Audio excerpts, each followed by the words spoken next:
Noticias de última hora, preste mucha atención. Sospechosos del crimen de Fernando Villavicencio rendirían su testimonio el próximo viernes. Tribunal Penal de la Corte Provincial de Justicia suspendió la diligencia para el próximo 12 de julio, por pedido de los abogados defensores. El Tribunal Penal de Juzgamiento en el caso por asesinato del exasambleísta y candidato presidencial Fernando Villavicencio Valencia suspendió la audiencia para el 12 de julio a las 8:30, por pedido de la defensa técnica de los 5 sospechosos del hecho. Estaba previsto que este viernes, 5 de julio, concluya el anuncio de prueba de las partes procesales, tanto de la Fiscalía General como de los acusadores particulares y de la defensa, para pasar a los alegatos de cierre y que el tribunal se retire a deliberar. Sin embargo, los abogados patrocinadores solicitaron una suspensión para poder reunirse con sus clientes y decidir si rendirán su testimonio como parte de sus pruebas de descargo o se acogerán al derecho al silencio. El tribunal aceptó el pedido y convocó a la reinstalación para el viernes, 12 de julio. El 9 de agosto de 2023, en el norte de Quito, fue asesinado a tiros el entonces candidato presidencial Fernando Villavicencio. A 10 meses del hecho, el proceso judicial se encuentra en etapa de juzgamiento, en la que hay 5 procesados como autores materiales, 3 hombres y 2 mujeres. Entre estos, Carlos Edwin Angulo, alias Invisible, como autor mediato, Laura Dayanara C., alias La Flaca, como coautora, Eric Marcelo R., Alfonso F. y Alexandra Elizabeth, como cómplices. Ellos se enfrentan a una pena de entre 22 y 26 años, según lo dispuesto en el Código Orgánico Integral Penal. Este viernes se instaló el 7º día de audiencia de juzgamiento con la presentación de la prueba documental, una vez que concluyó la testimonial presentada por la Fiscalía. La agente fiscal Ana Hidalgo presentó 42 pruebas documentales y, tras un análisis de los magistrados, no se aceptaron 19, las 23 restantes sí fueron incluidas en el expediente. Los acusadores particulares, Verónica Zarauz, viuda de Villavicencio, Amanda y Tania Villavicencio, hijas, y Cristina Villavicencio, hermana, se adhirieron a la prueba presentada por la Fiscalía. En tanto, la defensa de los 5 sospechosos no presentó más prueba documental, pero presentaría como prueba testimonial a sus defendidos.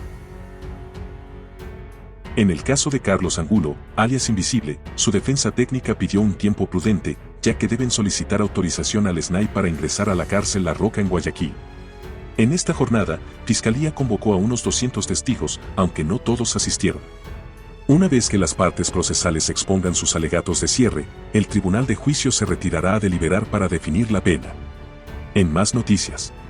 Que la Fiscalía concluyó el 7º día de audiencia de juicio por el asesinato de Fernando Villavicencio con documentación que revelaría movimientos financieros injustificados de una de las 5 procesadas. Se espera que hoy termine esta diligencia. Se espera que el día de hoy concluya esta audiencia de juicio en contra de 5 implicados por el asesinato del candidato Fernando Villavicencio. Durante esta jornada, Fiscalía concluyó con la presentación de su prueba documental con 42 documentos y con ello ya concluyó con su presentación probatoria, pues recordemos que hasta ayer había presentado sus pruebas periciales y testimoniales con 82 testigos. Durante esta jornada, como ya lo decíamos, como parte de estos documentos, presentó un oficio del INE respecto a la esperanza de vida de Fernando Villavicencio con 77 años y también presentó nueva prueba en contra de la procesada Laura Castillo, quien recordemos Fiscalía apunta como la coautora de este delito, pues de acuerdo a la fiscal Ana Hidalgo, esta ciudadana era la responsable de la logística de entregar los vehículos, el dinero y las camisetas para llevar a cabo este delito el 3 de agosto de 2023. Respecto a esta documentación, de acuerdo a la unidad de análisis financiero, esta ciudadana habría recibido varios movimientos en sus cuentas bancarias por $82,781. Además de estos son depósitos por $12,700 y transferencias por $67,800. Esto fue una de las pruebas que impugnó las defensas. En total impugnaron 23 pruebas.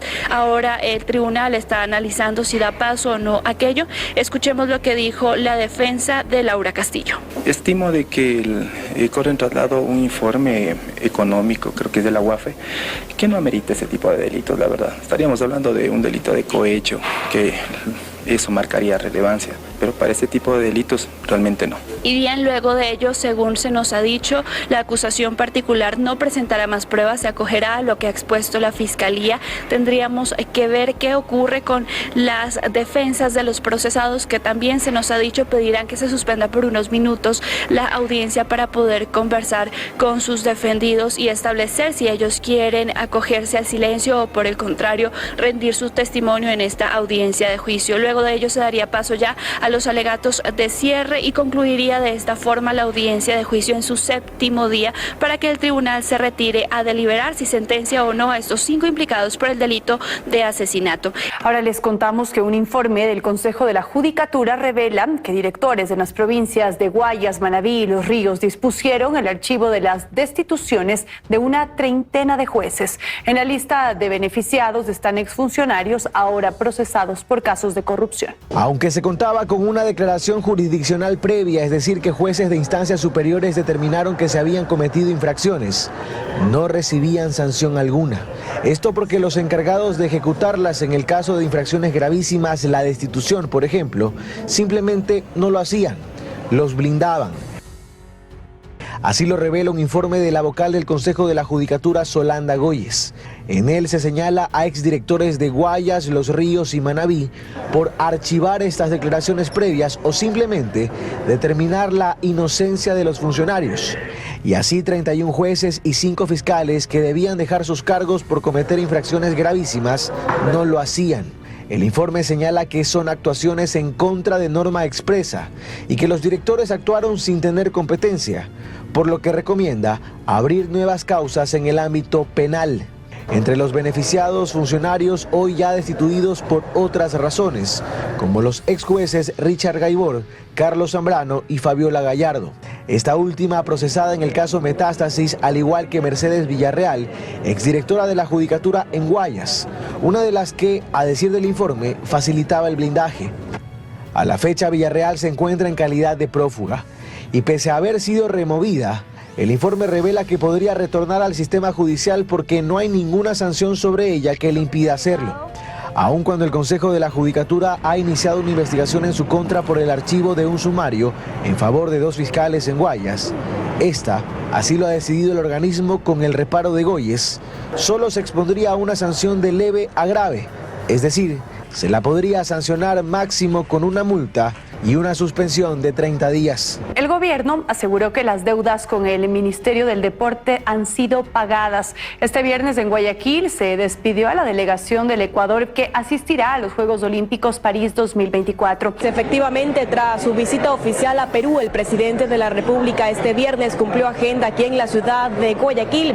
Les informamos que el jefe de Estado asistió a la celebración de los 100 años de Ecuador en los Juegos Olímpicos que se realizó hace pocos minutos aquí en el auditorio del Comité Olímpico Ecuatoriano y en donde también se despidió a la delegación de Ecuador que participará en los Juegos Olímpicos de París 2024, próximos a realizarse a finales de julio.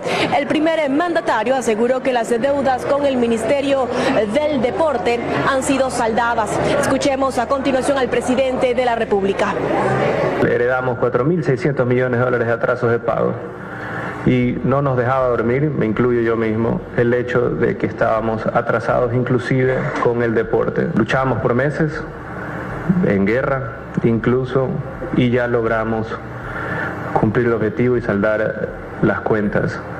Mencionarles también que en este evento 7 integrantes de la delegación de Ecuador lucieron el nuevo uniforme con el que asistirán a estos Juegos Olímpicos París 2024. Y también se destacó que el breaking es la nueva disciplina que estará presente en estos Juegos Olímpicos ya mencionados. La Comisión de Seguridad de la Asamblea Nacional investigará el asesinato de la subteniente del Ejército, Aidita Ati. Esta mañana la mesa legislativa recibió varias comparecencias. La Comisión de Seguridad Integral de la Asamblea Nacional empezó a fiscalizar este caso que ha estremecido a todo el país. Se llamó a comparecer a delegados del Ministerio de Defensa, del Comando Conjunto de las Fuerzas Armadas, así como también al coronel Marco Guerrón, quien es el comandante de brigada de Selva Napo, con el objetivo de tratar el tema de la muerte de la subteniente Aidita Ati. Sin embargo, se emocionó que la sesión sea reservada porque el caso continúa en investigación. en donde a fin de esclarecer los hechos que se ha presentado lamentablemente en este presunto asesinato, en la muerte de esta comandante, nosotros hemos pedido que se esclarezca en esta comisión y por supuesto exhortamos a la justicia ecuatoriana para que se llegue hasta las últimas consecuencias y por supuesto se haga justicia en este asesinato. Pero sí vamos a pedir que nos indiquen cuáles son los protocolos internos que tienen las Fuerzas Armadas en el manejo y la prevención de este tipo de temas. Eso no tiene nada que ver con la indagación previa. Se espera que en esta Comisión de Seguridad Integral se informe todas las acciones que se han tomado a partir del inicio de las investigaciones con respecto al caso de la muerte de la subteniente Airita Ati durante el fin de semana. Además, aquí en la Asamblea ya se habla de la creación de una comisión especial ocasional para tratar el tema, así como ocurrió con el caso de María Belén Bernal. En nuestro espacio de entrevistas, la canciller Gabriela Sommerfeld se pronunció sobre el juicio político que inició la Asamblea en su contra. Asegura estar lista para enfrentar a la Comisión de Fiscalización y defiende las decisiones que el gobierno tomó para la irrupción policial en la Embajada de México. Se han pasado nada más 2 días desde que en la Comisión de Fiscalización de la Asamblea Nacional arrancó oficialmente el trámite al juicio político a la canciller de la República, Gabriela Sommerfeld. Este viernes, en una entrevista con Teleamazonas, aseguró que tiene todo listo para llevar a esa mesa legislativa y defenderse, pues son 2 las razones por las que se la convoca. La primera, que tiene que ver con la irrupción en la Embajada de México, y la otra para las relaciones con Rusia. Este juicio político fue presentado por el correísmo. En el siguiente reportaje yo les cuento las posiciones al respecto. Veamos. Sin mayor reparo sobre el inicio del juicio político en su contra en la Asamblea, la canciller de la República, Gabriela Sommerfeld, asegura que está lista para rendir cuentas ante la Comisión de Fiscalización. Y defender lo actuado, reportar lo actuado, para que puedan estar tranquilos en los casos por los cuales se me lleva a juicio político, que diga todo transparentemente y que lo que se ha hecho en el Ecuador es velar, como dicta el artículo 1 de la Ley Orgánica de Servicio Exterior, por la soberanía, la dignidad, la independencia. Explicó que la notificación que le hizo la comisión está llamada a defenderse por la irrupción en la Embajada de México, donde fue detenido Jorge Glass, y también sobre el conflicto del Ecuador con Rusia. Sus respuestas están listas, asegura. Hay 2 demandas, una de México hacia el Ecuador y otra del Ecuador hacia México, que será resuelta en los meses o años que vienen. Son 2 temas diferentes los que se trataron con Rusia, uno en materia comercial por asuntos fitosanitarios exclusivamente y otro por un tema de un armamento. Del trámite acelerado para llegar a este juicio político y más adelante el de la ministra Mónica Palencia han sido señalados los asambleístas de la Revolución Ciudadana frente a supuestos intereses particulares. Ellos lo niegan. Se adelanta el juicio contra la canciller, bienvenido sea. No olvidemos todas las arbitrariedades y circunstancias que ha terminado por cometer y a perjudicar el bienestar de los ecuatorianos. Sin embargo, la bancada de gobierno ADN dice tener claro lo que buscan con el juicio a la canciller. Pero claro, así de simple. Todo está dentro de un pedido a la carta este rato de ciertas bancadas y partidos políticos aquí en la Asamblea. En tiempos, para este juicio político están corriendo los 15 días para que las partes presenten las pruebas de cargo y descargo. Luego de ello, en audiencia pública tendrán el espacio para la actuación de las mismas y finalmente la elaboración del informe en la comisión, la que puede recomendar al Pleno el enjuiciamiento o el archivo.